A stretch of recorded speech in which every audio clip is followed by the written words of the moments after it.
Hi guys, it has been a while and really all I can say is it's part of the 2020 effect, basically. That's all I've got. So in order to just get back into the swing of things, I thought I would share some things that I was really enjoying as of last month. So in no particular order, the first thing that I've really been enjoying is actually a tarot deck, which is new to me, and it's Chris Ann's The Light Seer's Tarot. Now, of course, this is not a new deck. This came out a while ago, and I'm not really a deck collector or a intermediate or advanced tarot reader, but I've just been really enjoying it. I actually purchased it on impulse after not having read tarot for quite some time, and one of the main reasons I purchased it was really because of the color, and I'll just sort of hold up a few cards at random. And I just, on looking at this deck, I really loved the absolute bright bursts of color in this one. I liked that the images on the cards were modern. So historically I've been really attracted to, I guess, the things that look more medieval or that look more stylized or fantasy, those style decks. And while they're great, I feel that this deck is a little bit easier considering I'm a beginner, and I feel like the characters are a little bit more relatable. I also really like the fact that they're borderless. I love that if you're doing like a multiple card reading, the imagery can blend into each other, and it doesn't feel, I think it just, yeah, sort of affects the outcome and the way that you see the cards and maybe how they relate to each other. And this is all just my personal opinion coming from a complete beginner perspective. So I've just been really enjoying just pulling a card every day and connecting with the deck and learning a little bit more about each of the cards as I go. And this is the back of the cards as well. This was just the Hay House, I believe it's Hay House imprint. Yes, Hay House. This wasn't the deck that she kickstarted, so this is just the good old Hay House imprint. And I just really like the box. It's a really cute little box that you can leave your cards in if you don't have a pouch for them. And then the book is a lovely little condensed one that gives you a bit of a mantra or a core thought on the card, as well as talking about them upright and reversed, which she calls Light Seer and the Shadow Seer. So yeah, just been really enjoying that, just been pulling a card every day, spending some time thinking about it. I've been working from home a fair bit, so I've been able to just leave the card out in front of my workspace, which is, you can see behind me. And so it's been really nice to just sit there and pause and reflect on that occasionally throughout the day. And that's not to say I couldn't take it to work, but it just feels more more personal, I suppose. You know, you're less inclined to get commentary on it, or, you know, just curiosity. So it's just a nice personal, private sort of thing.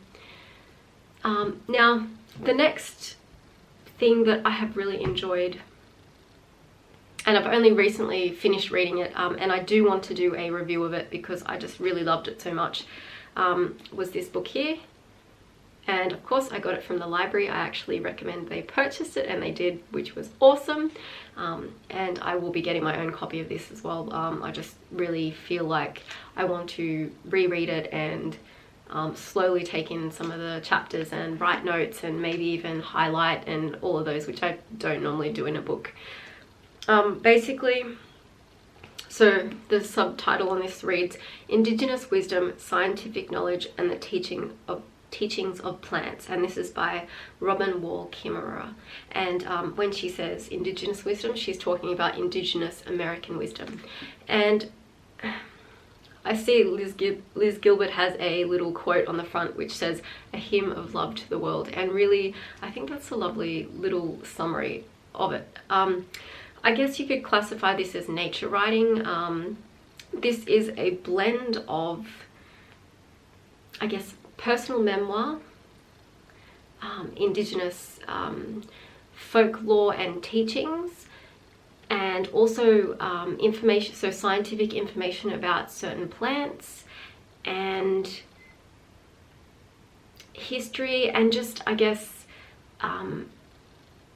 teachings from the environment, from plants, from animals, from the what we would consider the inanimate world as well. And without getting too far into it, I just really loved this. This was really beautiful, and it did tread a balance between being a little bit despairing at times, obviously because of the way that we are looking after the environment as a whole, as a species, as well as providing some hope as well. So there were some really lovely stories and some really lovely outcomes in here as well. And basically, before I start going basically into a book review, I'll just mention that each of the, I'm not sure if you can see that very well, each of the chapters generally talk about a specific plant or a specific teaching or that sort of thing. So that's how it's broken down. And yeah, like, I really recommend this. I was actually about to recommend this to a friend, and I sent her the image and she said I was just about to recommend it to you. So that just says that, you know, like, yeah, just a great book. And I will be looking to do a book review on this separately. And then another book that I have really been loving, also from the library, since I've recently become very interested in plants and herbalism and gardening, and I feel the spring vibes are really taking over here because we are currently in spring in the southern hemisphere. So I feel like that's really seized hold, and so I went to the library and had a look to see what they had, basically what that I could get my hands on immediately.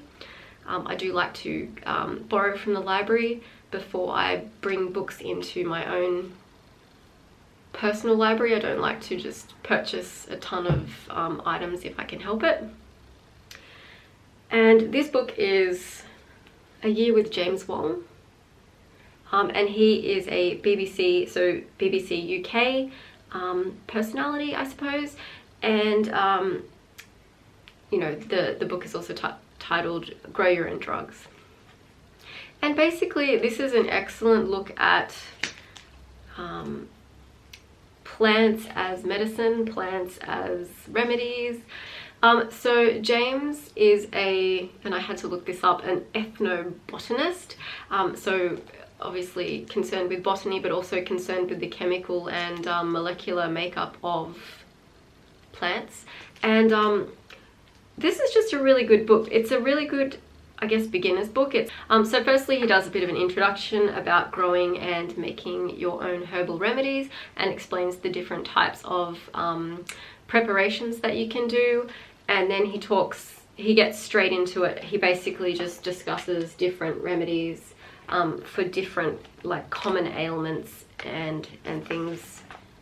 He goes through sort of, you know, like the dermatological things, muscle joints and aches and pains, and like colds and menstrual cramps and things like that. And I really like the fact that there's like lots of nice pictures about the, I guess, the key ingredient that he's talking about, which is really useful. I'm relatively new to being super interested in herbal remedies and things coming from a Australian landscape. Some of these items we're just not going to see here, at least not where I live anyway. So when, you know, we're talking about like nettle and elderberry and meadowsweet and all of these things, it's not something I'm going to find locally, you know, just by walking. They do, so he does mention as well in the end, he takes you through almost like a year of foraging and growing and making. So for example, this is summer, so he'll talk about, you know, how you maintain your garden if you're doing that, what would be good to plant, what is good to make at this particular time, because you know, you can find things, and you know, obviously what sort of ailments, maybe like, you know, sunburn or, you know, skin rashes, those sorts of things, you'll find.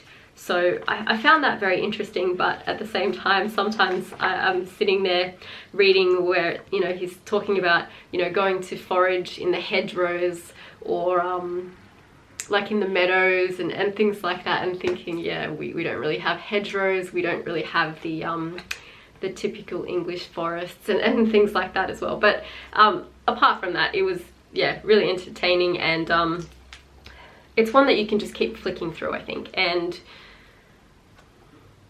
I'm going to have to look at some other different beginner guides, beginner herbal guides as well, because I think I definitely need, I feel like I have a bit of a gap in my library in this specific topic, I guess. And then it just got me thinking about a book that I'd purchased a little while ago but hadn't really done anything with, and it's just something that I'd like to revisit. And this is called The Weed Forager's Handbook, and it's by Raser-Rowland and Adam Grubb. And I do have a book review on one of their other books, which is called The Art of Frugal Hedonism, and I will leave a link in the description below if you're interested in hearing about that one. But this is obviously a guide to, you know, what we consider normally as weeds, and this is, I guess, Australian focused, but like a lot of weeds, you know, because they grow everywhere and in places where you maybe don't want them generally, which is why they consider them weeds. You know, there'll be things like nasturtium, dandelion features in here, of course, chickweed. So there's a lot of weeds that are familiar to everywhere, because they obviously, you know, they likely came out here when people came out here to colonize, and that, so there's a lot that I think is relevant to many places in the world these days, and like wild lettuce and things.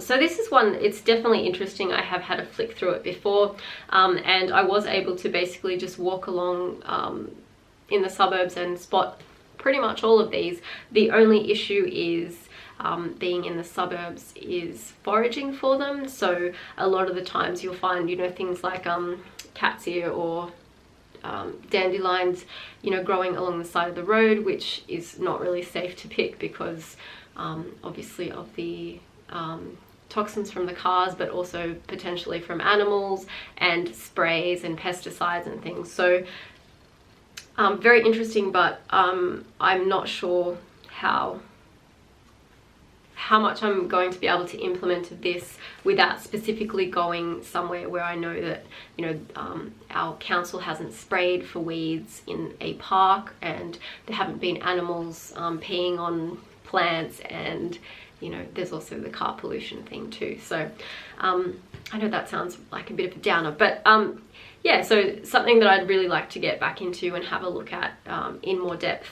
So that takes us to the end of the things that I've been enjoying this month, and I think a quick heads up that I feel that there'll be a few more videos in this direction, so in the direction of like herbs and plants and gardens and all things green, as well as more spiritual book recommendations and new age recommendations, those sorts of things. But I do feel that I am going a little bit in that direction.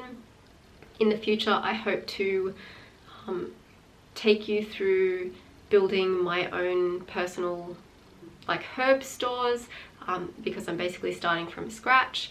I'd like to show you a little bit of the garden that I've been doing, which is sort of balcony and a little garden bed, since we are in an apartment, so I have limited opportunities to grow like sheer volume. And so just talking to you about the different sort of plants or things I'd like to focus on. And look, I think I'm going to wrap it up there before I continue on in my enthusiasm. So thank you so much for watching, and I will see you again soon. Bye!